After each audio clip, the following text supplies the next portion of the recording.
Voltamos a apresentar Programa Ana Paula Rossi.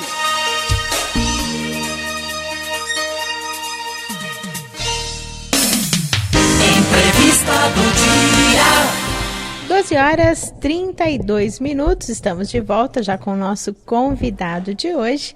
Hoje nós estamos recebendo o José Eduardo Medeiros, ele que é secretário de Educação de Jandira e também presidente do PCdoB lá de Jandira. Boa tarde, tudo bem, José Eduardo? Boa tarde, Ana Paula. Eu queria agradecer a oportunidade de estar no programa de hoje. Agradecer também aos ouvintes. Hoje é dia do diretor de escola, mandar um abraço para os diretores de escola. Parabéns aos diretores. E aos ouvintes, especialmente os jandirenses. Eu agradeço, viu, por ter aceito o nosso convite e compartilhar um pouquinho da sua história de vida, da sua atuação também como secretário de Educação na cidade de Jandira. E eu queria, por favor, José Eduardo, que você começasse falando um pouquinho, porque a sua formação acadêmica é de professor. Exato. Né, professor de história, e eu queria saber como que de professor você se tornou político. Eu comecei a dar aula, eu era aluno da PUC naquele momento, de história, e naquele momento isso era permitido, e hoje ainda tem alunos que não se formaram ainda e são professores. E eu me deparei, naquele tempo, com 23, 24 anos, toda aquela força que a juventude tem, né, aquele entusiasmo. Eu comecei a dar aula para uma classe de 5º ano. E tinha lá 2, 3 aluninhas, e entre elas uma menininha, eu não lembro o nome agora, mas muito dedicada. E ela ia, estudava, e ela ficou 15 dias fora da sala. E eu falei com a diretora para ir atrás, não teve como ir atrás, e depois ela voltou. Você sentiu a ausência dela? Senti. Aí quando ela voltou, eu perguntei, por que você faltou? Ela falou que eu estava cuidando da irmãzinha dela de 3 anos de idade. Eu não poderia continuar nas salas de aula e não tentar uma mudança estrutural no país. Eu acho que a política é esse caminho. Né? Hoje em dia, muita gente fala mal de política, mas eu não vejo uma outra saída para mudar o Brasil que não seja através da política. A educação é muito importante. Mas as estruturas se mudam na política, né? Verdade. Paulo Freire já fala isso, né? A educação não faz a revolução. Ela ajuda, mas ela não faz, né? Então essa situação de você, na educação ser uma coisa de longo prazo, você tem que mudar as estruturas políticas, na minha visão, para poder realmente dar acesso a mais educação e uma educação de qualidade. Então isso fez com que te incentivou a entrar para a política. Exato, também. Eu já era militante político, mas fez com que eu tomasse uma decisão. Militar para que a gente pudesse chegar ao poder, lá no caso em Jandira e no Brasil, né? Tive êxito tanto em Jandira como Paulo Imbururu naquele momento e com Lula no Brasil, né? Naquele momento era do PT. Então acho que foi uma decisão naquele momento acertada e acho que temos que investir nessa situação de não criminalizar a política e trazer cada dia mais gente de boa qualidade para o meio político. Bem. Do bem, exatamente. Agora, você foi presidente do PT de Jandira. Quando que aconteceu essa mudança? Quando que você saiu do PT, né, e mudou? E por que aconteceu essa mudança? Então, eu saí do PT nesse ano. Né? Esse ano. Eu fiquei filiado ao PT durante 23 anos, né, como eu coloquei a situação, porque eu entrei no PT para mudar a sociedade, uma militância política nesse sentido. E esse ano eu tomei uma decisão por 2 viés. Primeiro que em Jandira nós temos um partido que eu faço parte do governo G. Um vereador, que é o Julinho, apoia o governo, e outro vereador, que é o Zezinho, é oposição. E essa situação é uma situação do mesmo partido. Então nós, parte do PT inclusive, tem outras pessoas, como a Maura, que foi vereadora, está no governo do G. Então havia uma divisão de entendimento lá dentro do partido. Isso é uma das razões. Mas a razão também importante é um pouco essa coisa geral que acontece no Brasil, né? Essa onda de denúncias sobre o PT. Nós que entramos no PT, os militantes, não concordam com o que está acontecendo. Nós entramos num partido pela questão da ética, por uma resistência, inclusive, que nós sempre apontamos esse defeito em outros partidos, e parte da direção do partido acabou enveredando para um tipo de política que nós combatemos. Então, acho que por mais que eu fiquei 20 anos no partido, eu não posso ser escravo de um partido. Eu tenho que ser primeiro indivíduo para poder ter escolhas, e aí nessa escolha eu escolhi o PCdoB porque é o partido de esquerda. Eu continuo na esquerda, acho que a esquerda é importante para discutir a situação social do Brasil, só que hoje acho que o PT cada dia, se não tiver uma modificação muito grande, ele vai perder cada dia mais filiados, mais militantes. Pela questão dos rumos, que alguns dirigentes, que não são todos... Não dá para generalizar, né? Como em todas as categorias, não tem como generalizar. Mas que existe um desgaste, existe. Sim. Agora, eu queria que você falasse um pouquinho os cargos que você já exerceu e também comentasse de todos que você já exerceu, qual que te deu mais trabalho, que foi assim o maior desafio, e qual foi o que você mais gostou, assim, que você teve mais prazer de desempenhar. Então, eu estou na vida pública desde 94. Comecei como assessor na Câmara, inclusive do vereador Julinho. Depois fui diretor administrativo, legislativo lá da Câmara. Depois assumimos o governo em 2001, com o governo do PT. No princípio, eu coordenei o orçamento participativo, a participação popular. Depois fui diretor de Indústria e Comércio. Depois secretário de governo.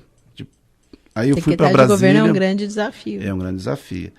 Fui para Brasília em 2009, assumi lá a assessoria do Arlindo Chinalha, deputado do PT, depois assessor do Ministério de Direitos Humanos, aí voltei para Jandira em 2013 como diretor de convênios e a partir de fevereiro de 2014, secretário de Educação.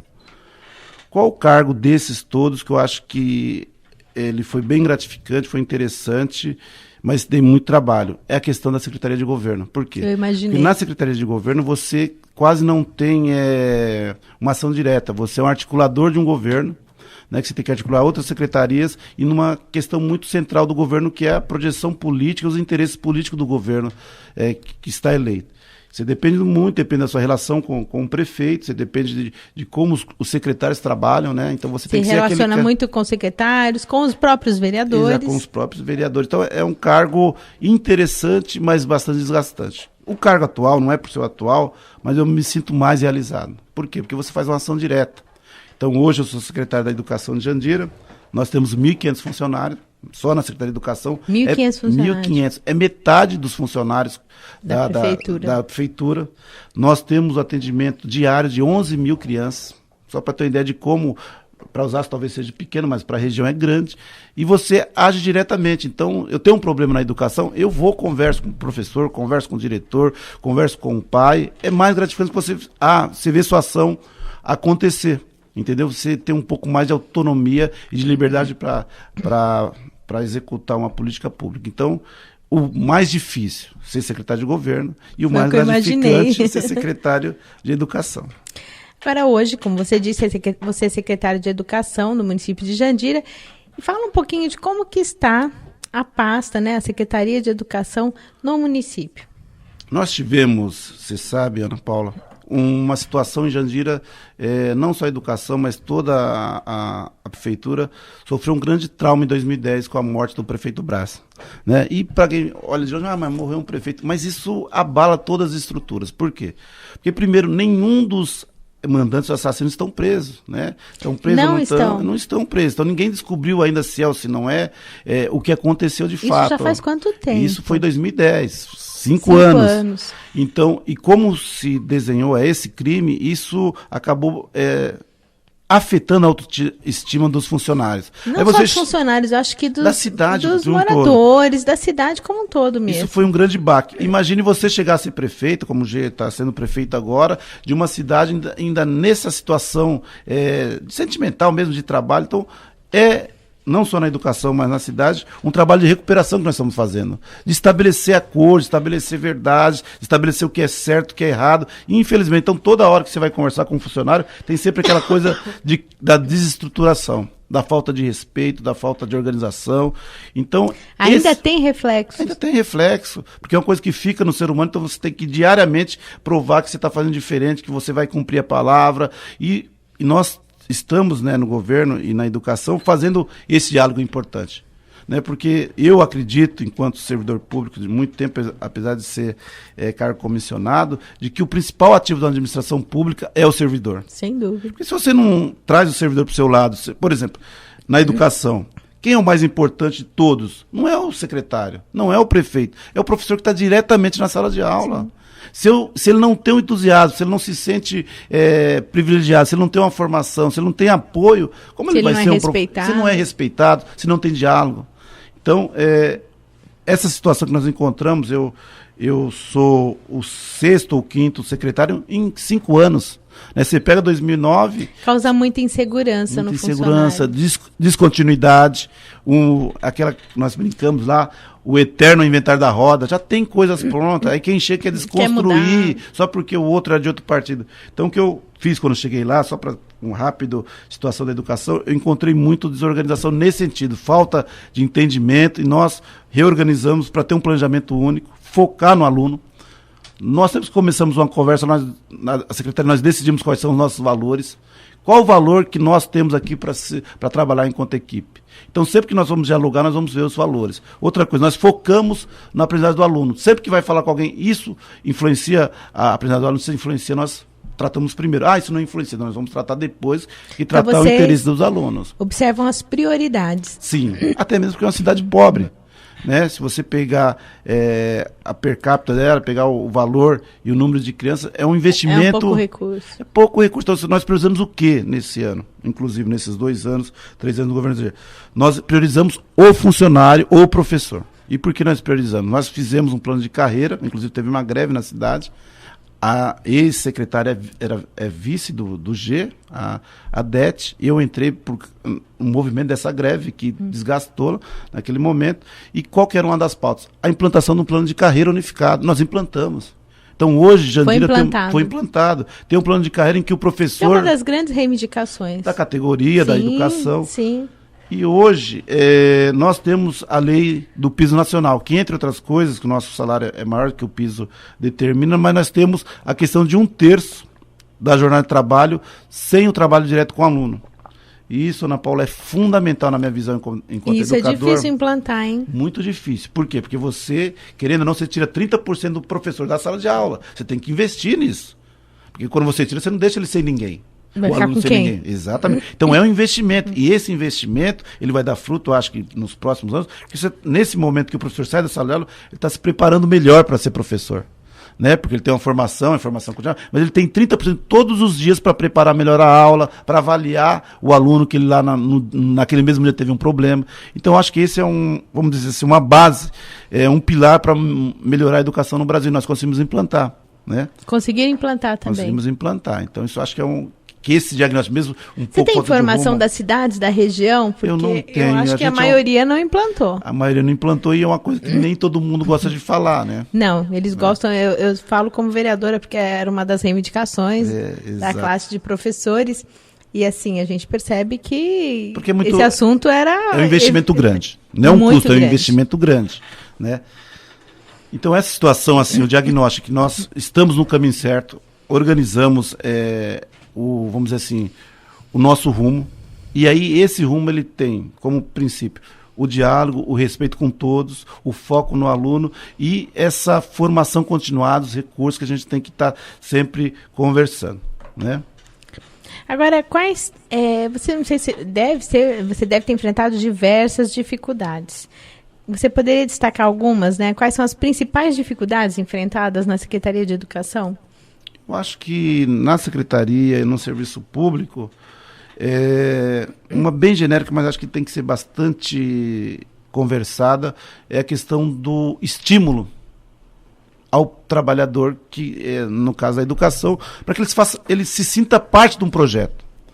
Que ele não se sinta só mais lá, é um salário que também é um salário, vamos dizer assim, é uma obrigação funcional, mas quando você faz com que ele se sinta parte de um projeto, ele trabalha com mais vontade, ele dá melhores resultados. Então, essa questão que parece ser, não, mas isso é filosófico. A valorização do É a valorização, mas trazer ele para discutir, para valorizar a experiência dele. Eu acho que interessante não só trazê-lo para discutir, mas ele perceber que ele está sendo ouvido de fato, que o que ele está falando tem peso. Exato. Porque a pessoa fala, por exemplo, Eduardo, não tá bom, então o que nós podemos fazer para melhorar? Mas eu não consigo, mas você tem alguma ideia? Porque também só falar que não tá bom e não ter pelo menos uma crítica para a gente poder tentar melhorar. Então, esse é o problema. Mas qual o problema que nós enfrentamos e outras cidades estão enfrentando hoje? É a questão da crise. Né? Nós pegamos, além da crise nacional agora, quando o prefeito G chegou, a crise do governo Anabel. Né? Quando o Braz faleceu, quem assume que foi assassinado foi a vice. A vice, com todo o respeito que nós temos à pessoa da Anabel, ela não era política, ela não tinha um grupo político. Então ela não conseguiu organizar a cidade, ela deixou a cidade desorganizada. Enfrentou muita dificuldade, ainda mais a forma como ela assumiu. E a outra forma, tentando tirar, toda hora a Câmara tentando tirar, fez um desserviço, na minha opinião, aquela luta política incessante. E hoje, herdamos 40 milhões de dívidas. Agora que nós conseguimos organizar o governo, que era para dar, vamos dizer assim, uma deslanchada, vem a crise nacional. Então, na educação nós tivemos que cortar hora extra, tivemos que cortar algumas gratificações. Tivemos que adequar algumas situações. E isso não é fácil, porque para nós, mas tem gente que ganha R$1.000, 1.200 e ganha mais 400, 500 de hora extra. Isso é um aluguel, é uma dívida importante para ele. Então, isso tudo conversando tete a tete. Nessa situação, nós tivemos um apoio do prefeito G importante, que ele não se furtou, não se negou em conversar com todo mundo que procurou. Ele conversou. Estou insatisfeito, nós conversamos com as merendeiras, conversamos com todo mundo que quis conversar, que se sentiu prejudicado, para tentar explicar a situação, ajustar uma outra situação. Então, foi uma grande dificuldade. Está sendo, ainda estamos superando a crise. Ainda estão passando por esse Mas estamos superando. Eu acho que a educação, nesse também conseguiu passar um pouco, não distante, mas conseguiu manter seus fundamentos, o seu rumo. Não se perdeu nessa crise. Não está na pauta, mas uma pergunta que, assim, quando a gente fala de educação municipal, nunca pode faltar essa pergunta. Eu não sei nem se está na próxima folhinha aqui, mas a questão de creche, porque creche a gente sabe que é uma demanda gigante, é muito difícil, os municípios estão sempre em defasagem.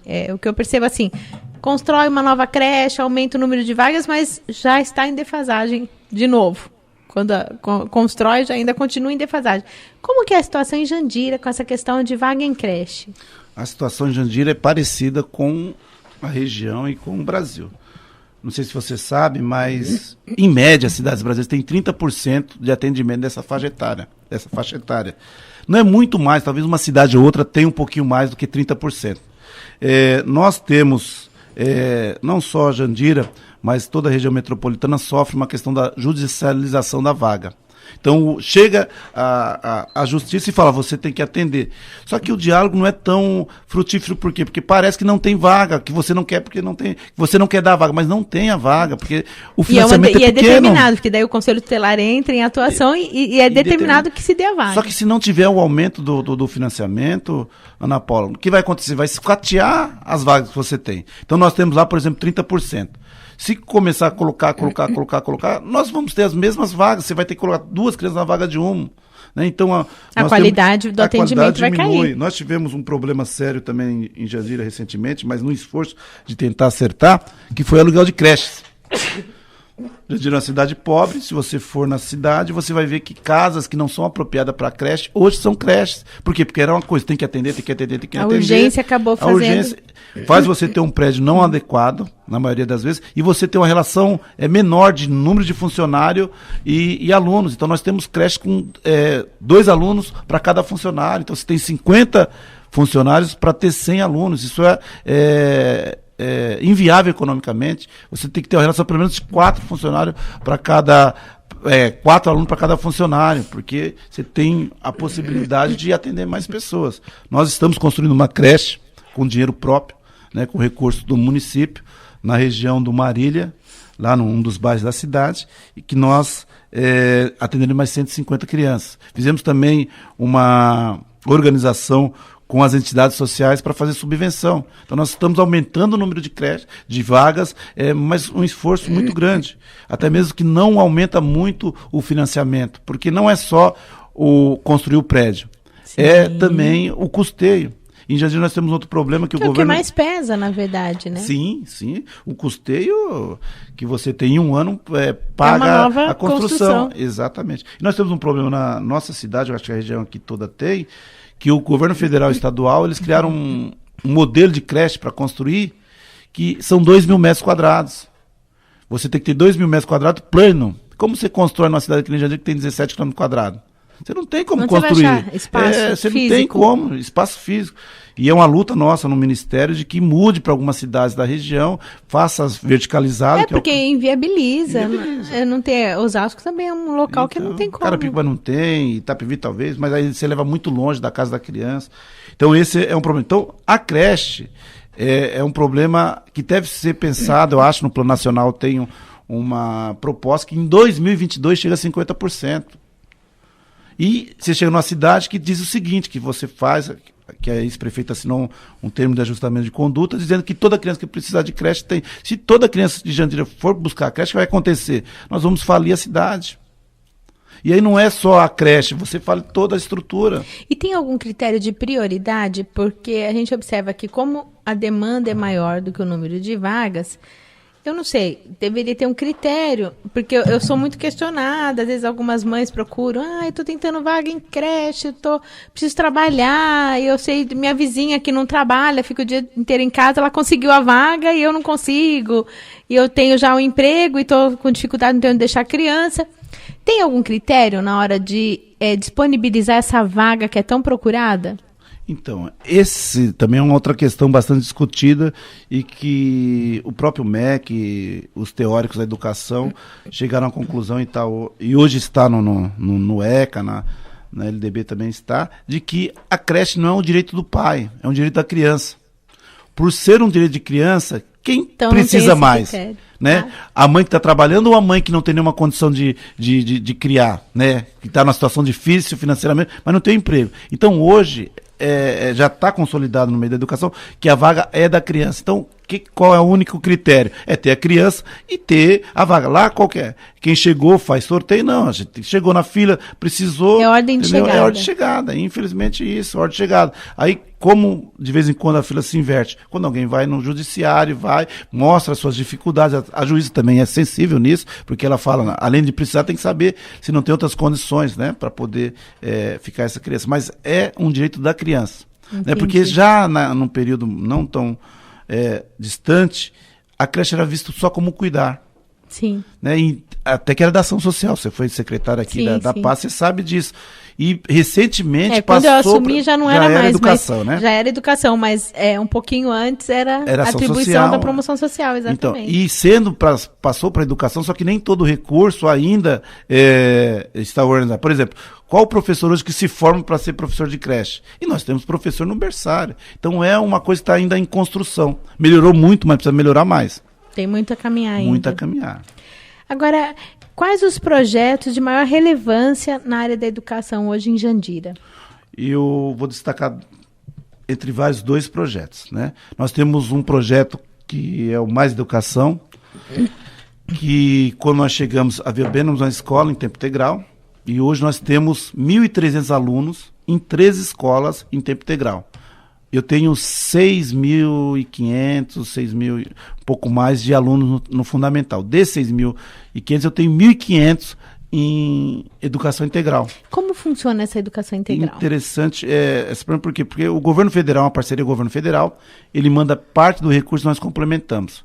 Então nós contratamos estagiários, contratamos coordenadores e no contrafluxo, né, a criança estuda de manhã e à tarde ela vai fazer atividades de artes, de esportes, reforço escolar. Também tem um reforço. Tem um reforço. E aí, o que nós estamos detectando? Que isso já está fazendo mudanças, né? Por exemplo, um dos exemplos, mas de vários outros, um aluno super indisciplinado numa escola. Nada daqueles que, não deixa o professor quieto, fazia um verdadeiro carnaval na sala de aula. Ele começou numa educação, hoje é um dos alunos mais aplicados, consegue tocar não sei quantas músicas e o professor já quer que ele se torne músico. Então, algumas questões que fora daquele ambiente escolar tradicional, a gente consegue reverter. Então, nós temos atividades de judô, karatê, flauta, violão, uma série de artesanato, uma série de atividades. Só que assim... Você então já observa mudança no comportamento dos alunos? No comportamento e na própria qualidade pedagógica. Tinha criança que não lia nem escrevia. E hoje já consegue, já mudou pela própria relação, do cuidado, do carinho, né? Então esse é um programa muito importante, que está dando resultado. E nós temos um outro programa que eu queria destacar, que é a gestão democrática. O que é a gestão democrática? Como você falou, o sentimento que a pessoa, na minha visão, deve ter em relação ao trabalho, deve ser uma coisa compartilhada, deve ser construído junto, né? E muitas vezes a forma de tomar decisão, ela atrai ou não atrai as pessoas, né? Para um projeto. Então nós instalamos um modelo de gestão democrática que tem entre seus pilares uma escolha mais democrática do gestor escolar, do diretor. Até a minha chegada na secretaria, o diretor era escolhido no grupo de professores concursados, mas por indicação. Então alguém indicava, por exemplo, o Segantino é professor, pode ser diretor, se tiver lá os 4 anos como profissional, poderia ser. O que nós modificamos, Ana Paula? Nós fizemos um curso onde qualquer professor que tivesse os requisitos poderiam se inscrever. Um curso de 30 horas feito pela própria secretaria. Esses professores, no final desse curso, fariam um projeto para dizer qual seria o desenvolvimento da escola X ou Y, e a partir dos projetos nós escolhemos os diretores atuais, né? E no nosso plano municipal de educação, que nós também construímos esse ano, nós indicamos que 2017 é uma eleição direta, mas também com curso, com projeto, e aí depois a população vai escolher entre os projetos, né, para tornar ainda mais democrático. Então, eu acho que por que é importante isso? Porque você aproxima o gestor da comunidade, do professor, ele não fica, vamos dizer assim, alguém que vai lá só para mandar. Ele tem que dialogar permanentemente. Ele tem um relacionamento mesmo com a comunidade. Porque é mais fácil resolver problema quando você tem relacionamento. Sem dúvida. Se você não se relaciona, se você só manda, você não observa nem a ideia do outro. Você manda o cara fazer, ele faz. Se estiver errado, ele não vai nem falar que está errado, você mandou. E muitas vezes essa gestão democrática, eu acho que ela pode, numa situação da nova democracia brasileira, jovem ainda, ser um grande elemento para melhorar a qualidade não só da educação, mas da própria convivência na cidade. Quero registrar aqui um recadinho que chegou da minha amiga Denise Frauzola, e ela mandou aqui: nossa amiga, manda um beijo pro Edu, fizemos marketing político na USP, grande amigo. Exato, a Denise, estudamos marketing político, né, nessa busca de ferramentas para entender um pouco a sociedade, e realmente um grande amigo. Um abraço para a Denise também. Ela tá ligadinha, tá acompanhando lá. Ela viu a foto que eu postei no Facebook e mandou um recadinho aqui pelo WhatsApp. Também a Lúcia da Helena Maria está ligadinha, participando aqui do sorteio, e daqui a pouquinho eu vou falar, porque o Eduardo Segantini também está aqui acompanhando o José Eduardo. E ele tá tirando fotos, gente, eu tenho que ficar aqui, eu não posso fazer caretas, não posso passar a mão no cabelo, eu fui coçar agora a cabeça, falei, ele tava tirando foto, eu parei, disfarcei, ele tá aqui fotografando, registrando tudo e trouxe presente aqui para os nossos ouvintes, que daqui a pouquinho eu vou falar. Eu queria saber também, José Eduardo, que é uma outra questão assim que eu particularmente me interesso muito, como está a questão da inclusão nas escolas de Jandira? Porque essa questão da inclusão, eu acho que ela deve ser bem mais discutida do que tem sido. A inclusão por si só não acontece pura e simplesmente você coloca uma criança deficiente na escola e ok, ela foi incluída. Parece que muitos lugares enxergam dessa forma. Como acontece a inclusão em Jandira? Então, eu, como secretário de governo, só para contar um pouco como começou a situação da inclusão, ela hoje é uma realidade, mas há 4, 5 anos atrás, um pouco mais, há 10 anos atrás, nós tínhamos um problema que era uma ideia da PAI, né, que é interessante, a PAI enquanto instituição, ou de outras escolas que segregavam as pessoas com deficiência. Então você não via pessoas com deficiência na sociedade, ou eles estavam nessas escolas, estavam dentro das casas. E naquele período, eu, quando secretário de governo, ou começou a discussão, e não foi uma discussão fácil, tanto dos pais como dos professores, como eu coloco uma criança com deficiência na sala, você não tem estrutura. E naquele período eu lembro que nós visitamos a cidade de Praia Grande, que tinha já começado o trabalho, e lá tinha um auxiliar de sala, que nós em Jandira demos o nome de ADE, que é o atendente de desenvolvimento educacional, que ajuda o professor nessa inclusão, né? Hoje nós temos na cidade de Jandira 130 crianças incluídas, né, na escola. Nós temos o professor, nós chamamos de AEE, que é o professor de atendimento especializado, né? É oferecido uma capacitação, então, para os professores. Sim. O professor, ele tem formação semanal. Semanal, o professor. Tem esse acompanhamento. Sim, nós temos a sala de recurso, que é uma proposta do governo federal bem interessante, onde o aluno tem atendimento muitas vezes, ou na maioria das vezes, individualizado no contrafluxo, né? Porque qual que é a grande questão, acho que, da inclusão? Se você olhar bem de perto, ninguém é igual, né? Nós padronizamos na escola, que torna a escola muito quadrada. Você pega o desempenho dos alunos, você percebe diferença. Quando você inclui, você tem que incluir a escola toda. Você não pode incluir só aquele aluno, ou colocar toda uma estrutura para deixar aquele aluno acompanhado 24 horas. A escola tem que estar incluída. Então, a merendeira tem que entender, o porteiro tem que entender, a estrutura física tem que estar adequada a essa inclusão. E nas escolas de Jandira, eu vejo com um grande esforço da prefeitura, mas dos profissionais, sobretudo, de que isso está acontecendo de uma forma não natural, mas uma forma que a sociedade está participando. Eu recentemente fui numa escola e semana passada, do sábado agora, era final dos jogos interescolares e tinha uma criança jogando, de inclusão, jogando queimada. E ela está jogando queimada e ela não tinha o movimento das mãos.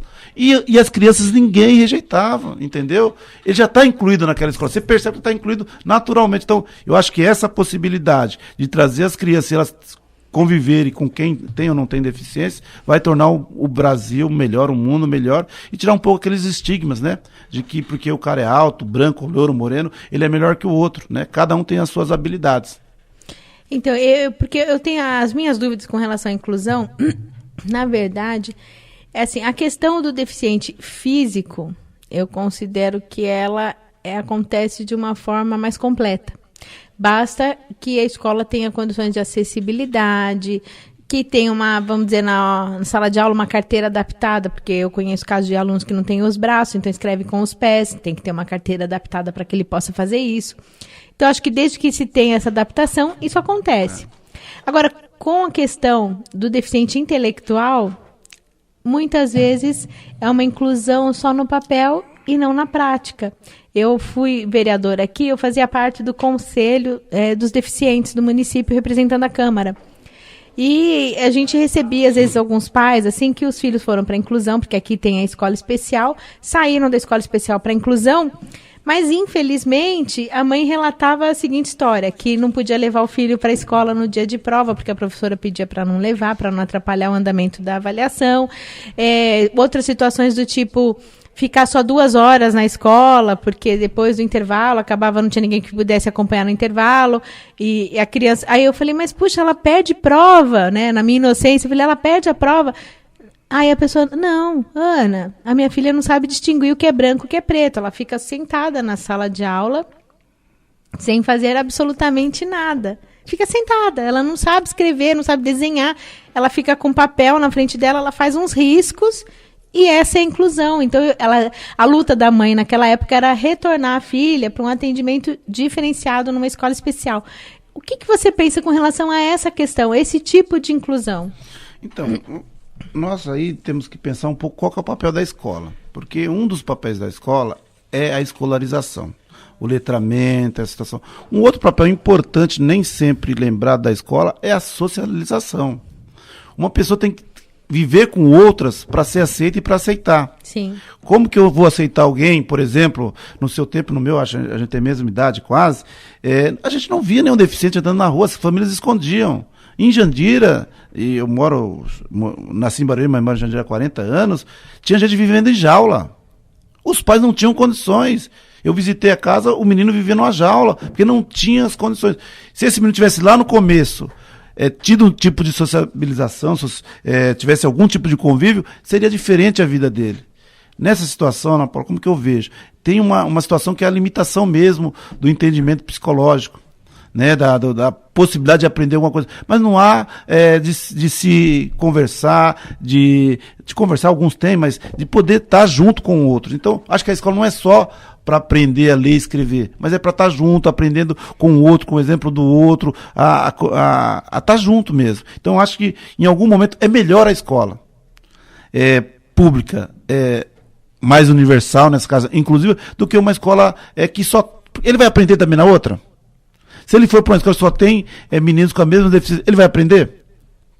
Que tipo de atividade vai ser feita lá? Ele pode fazer isso no contrafluxo. Ele vai para a escola normal, no outro turno, ele vai para uma entidade que a gente sabe que é muito importante o trabalho da paz. Mas eu não sei, eu me coloco no lugar, eu sou mãe, me coloco no lugar desses pais, deixar o seu filho na escola, sem nenhum tipo de assistência diferenciada, no caso dessa criança, usava a fralda. Então, às vezes, quando a mãe ia buscar, porque a escola não tinha estrutura para trocar a fralda da criança, era uma adolescente, na verdade. E assim, a criança ficava ali, ela não interagia com os colegas, na hora do intervalo todos saíam, ela ficava sozinha na sala de aula, porque não tinha quem a levasse de cadeira de rodas para o pátio, ela ficava dentro da sala de aula sozinha durante todo o intervalo, se a mãe não fosse buscar antes.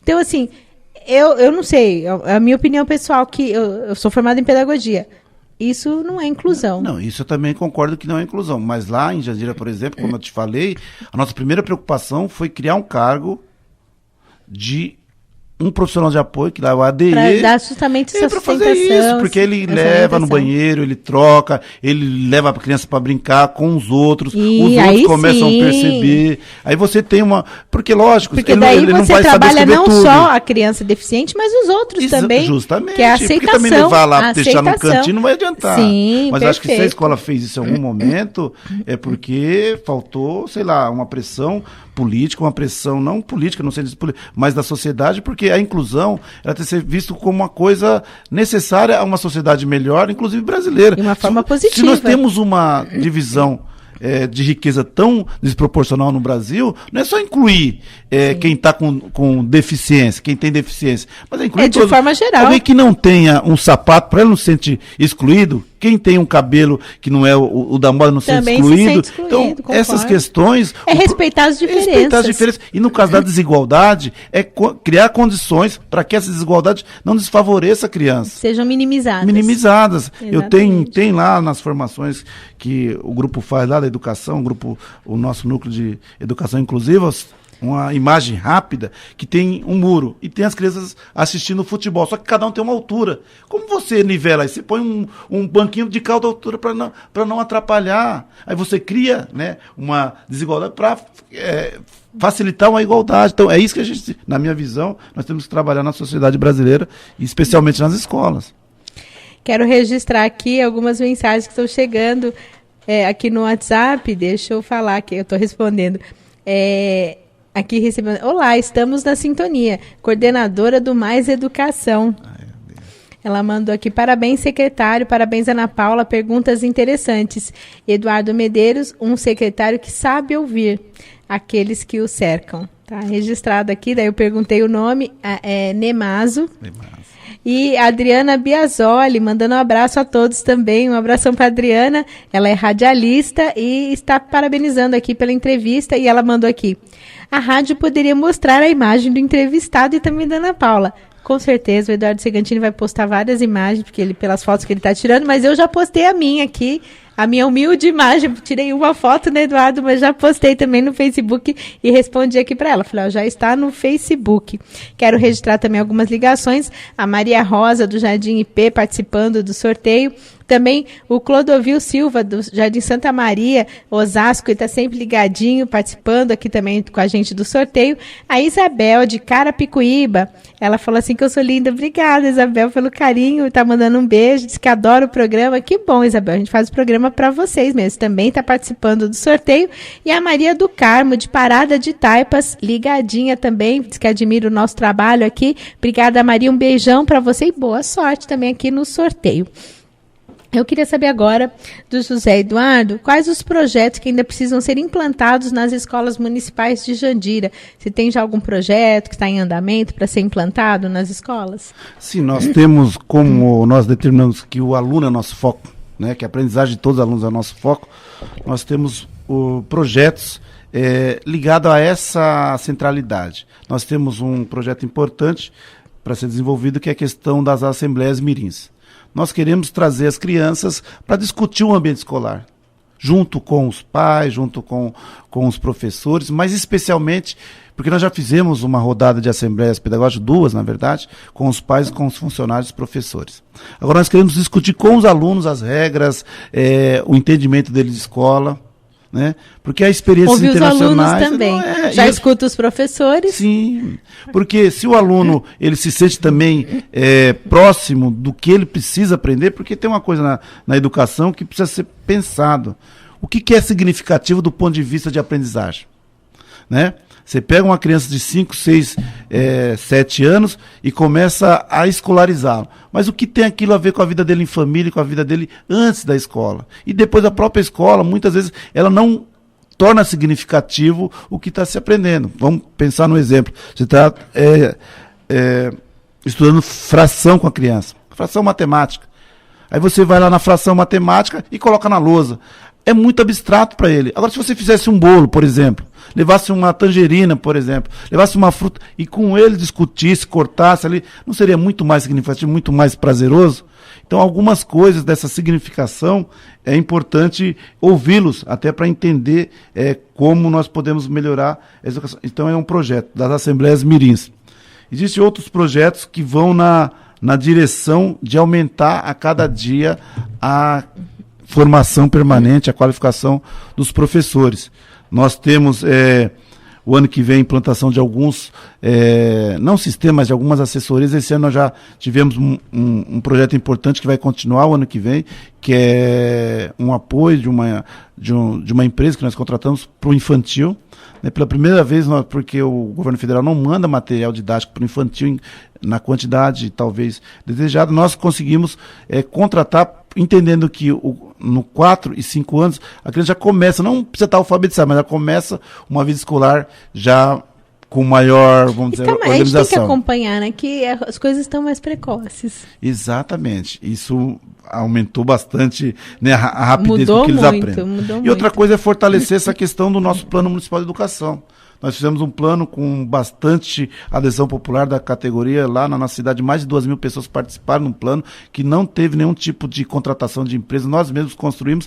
E no plano tem várias ações importantes para consolidar o ano que vem. Eu acho que eu destacaria essa questão de fortalecer a gestão democrática. E em 2017 está previsto a eleição do gestor. Né? Então, isso tudo nós elegemos conselhos em todas as escolas.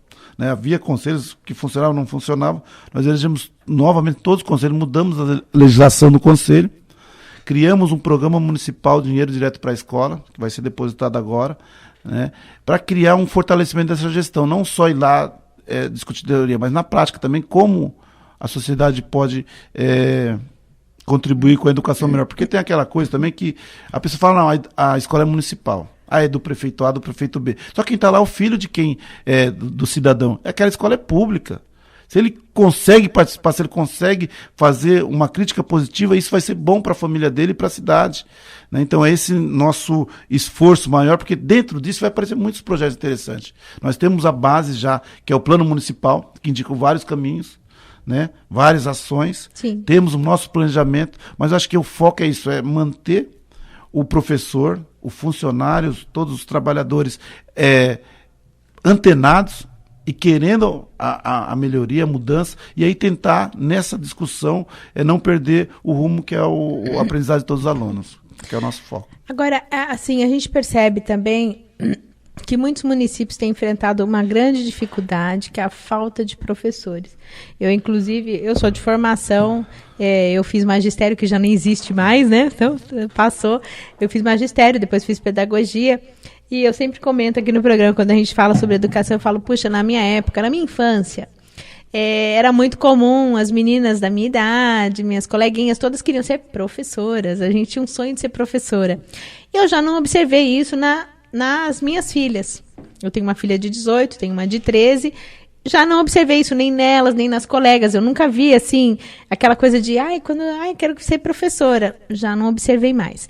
Então, eu sempre comentava que eu falei, nossa, eu tenho uma preocupação se num futuro próximo nós não vamos enfrentar muita dificuldade com relação a professores, a falta de professores, né? Até tracei um paralelo aqui, eu falei, da mesma forma que nós temos os mais médicos, será que nós vamos precisar dos mais professores num futuro? Eu queria que você falasse sobre essa questão, se Jandira também enfrenta essa questão da falta de professores. Então, como outras cidades, Jandira também tem essa problemática, e quando você implementa a lei de 1/3, você fortalece, mas de uma forma que a gente pensou nisso, mas você acaba tendo um pouco mais dessa dificuldade. E hoje o professor não é professor só de Jandira, né? O professor de Jandira, ele é de Osasco, ele é de Carapicuíba, ele é de vários municípios da região. Ou ele é de São Paulo, porque essa dupla jornada. Sim. O que eu Como acredito... conciliar isso? Isso é muito difícil, por quê? Porque a vida de professor não é fácil, né? Você é professora, sabe disso.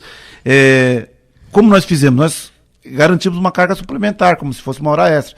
Então, nós temos o professor no tempo normal. Se ele não trabalha em outra cidade, à tarde ele faz a carga. E é o contrário, para poder suprir essa falta. Também não vou esconder aqui. Muitas vezes é o coordenador pedagógico que tem que estar em sala de aula quando falta. Porque não é só a falta que não existe, professor.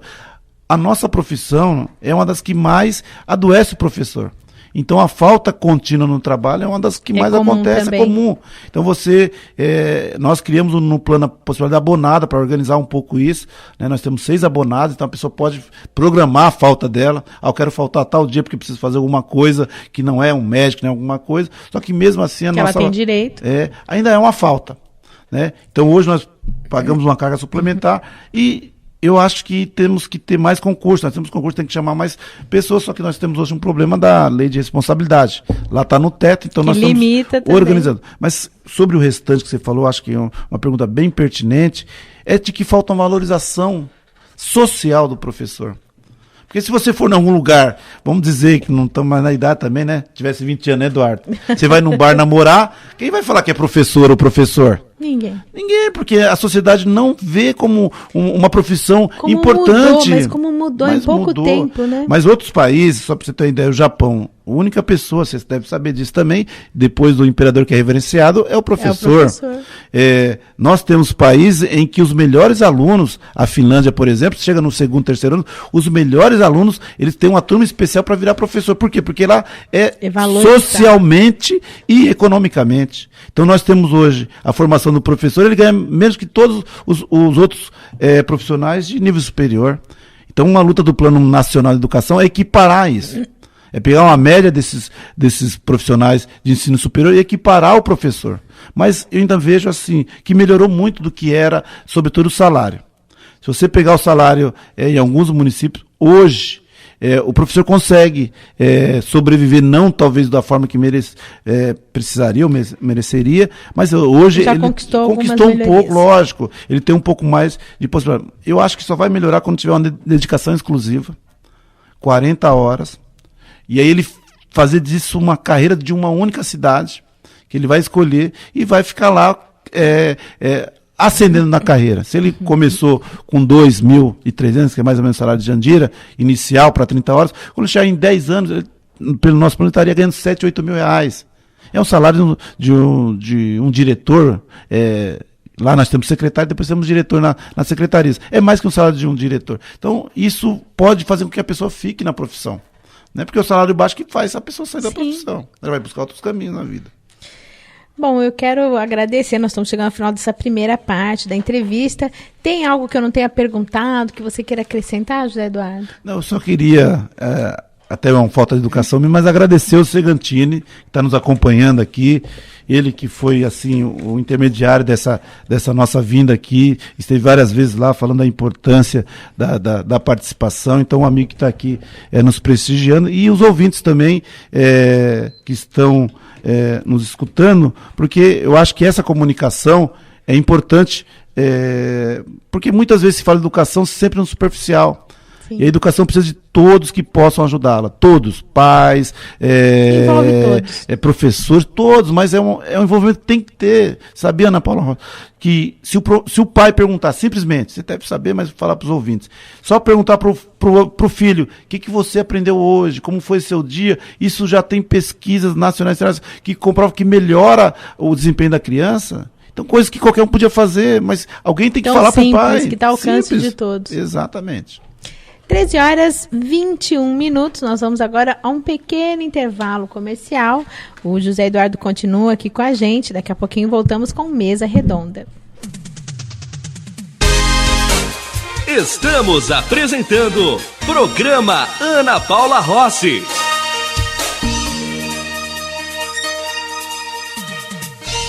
Nova Difusora.